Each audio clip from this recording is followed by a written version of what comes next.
Good morning সবাইকে। আজকে সকালবেলায় উঠে ঠাকুরের গেটটা খুলে দিলাম, কেন এখানে এখনো মামুন আসেনি, রেহানা এসছে, রেহানা বাইরেটা খুঁজছে।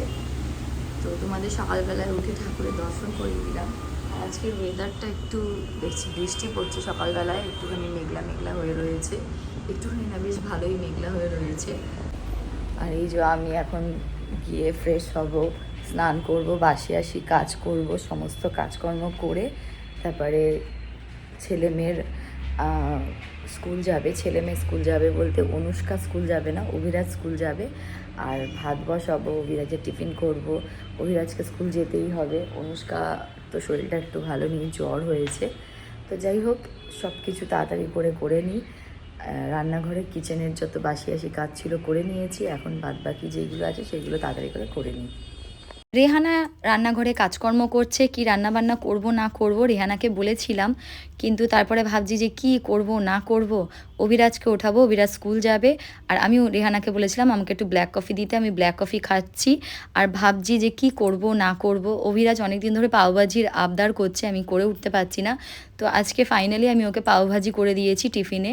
অনুষ্কা স্কুল যাচ্ছে না, যেহেতু বললাম অনুষ্কার খুব ফিভার এসছে, ঠান্ডা লেগেছে। তো ওর জন্য অনুষ্কাকে আমি 2-3 দিন হয়ে গেল স্কুল পাঠাতে পারছি না। আর এই যে ওয়েদার, আজকে হঠাৎ করে দেখছি বৃষ্টি পড়ছে। আমার এই বারান্দাটা দিয়ে খুব ভালো দেখা যায়। এদিকে জগন্নাথেরও পুজো দিয়ে ঠাকুরমশাই চলে গেছে, বিট্টু চা খাচ্ছিল। তারপরে এই যে ভাবলাম রান্নাবান্না করব, কি একটা পেঁপে ছিল সিঙ্গুর থেকে এনে দিয়েছিল অভিজিৎ, আর একটুখানি মূলো শাক করছি। তো মামুন বললো এইভাবে মূলো শাক করো, আমি কোনো দিন করিনি। খেয়েছিলাম হয়তো কখনো কখনো, কিন্তু মূলো শাক কোনো দিন নিজে করিনি। আর এদিকে চিকেন করব, চিংড়ি মাছ ছিল। চিংড়ি মাছ একটু চঞ্চল মামাকে বলেছিলাম এনে দিতে, চঞ্চল মামা এনে দিয়েছিলো। তাই পেঁপে, আলু আর চিংড়ি মাছ দিয়ে একটা তরকারি করে নিচ্ছি। এটাও তরকারিটা খেতে খুব ভালো লাগে, এই যে মশলা বেটে নিয়েছি মিক্সিতে। আর এখানে অভিরাজদের জন্যে করব চিকেন।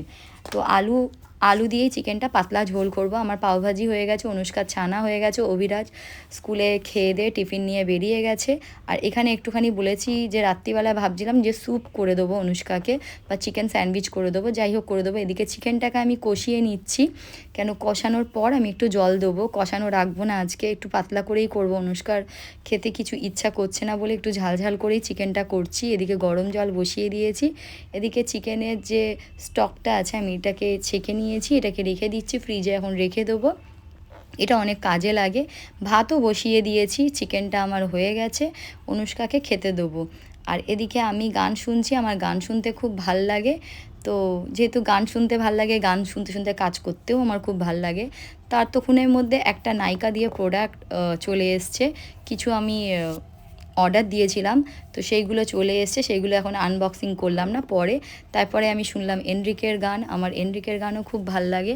তো তারপরে সন্ধেবেলায় একটুখানি ভাবলাম যে আজকের থেকে এক্সারসাইজ করব। অনেক হেভি ওয়েট হয়ে গেছে, অনেক ওয়েট গেইন করেছি, তার জন্য আগে ট্রেডমিলে ছুটে নিলাম, তারপরে অন্য এক্সারসাইজগুলো ধরবো। কেন প্রথম দিন তো, প্রথম অনেক দিন পর করব, তো হ্যাবিট নেই, তার জন্যে একটু হ্যাবিট করতে গেলে আমাকে স্লোভাবে শুরু করতে হবে, তারপরে আমি ফার্স্ট এক্সারসাইজে চলে আসব। আর এদিকে গান চলছে আর আমি এক্সারসাইজ করছি। আমার এক্সারসাইজের সাথে মানে খুব জোরে গান চললে খুব ভালো লাগে, কেন এইগুলো আমাদের খুব অভ্যেস, এইগুলো করে এসছি, যেহেতু খেলার সময় খেলে এসছি। তো গ্রাউন্ডে লাউড মিউজিক চলেছে, ঠিক আছে, সবাই মিলে ফ্রেন্ডসরা মিলে মজা করেছি, আনন্দ করেছি।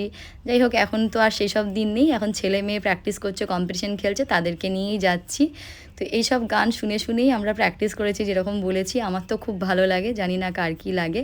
তো আমি এখানে অনেক দিন পর কার্টপিল করছি আজকে, কেন অনেক দিন পর করলাম এই বাড়িতে।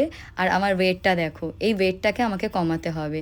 তারপরে আমি তাড়াতাড়ি ডিনার করব ভেবেছি, তো এবারে ভেবেই নিয়েছি যে তাড়াতাড়ি করে ডিনার করব।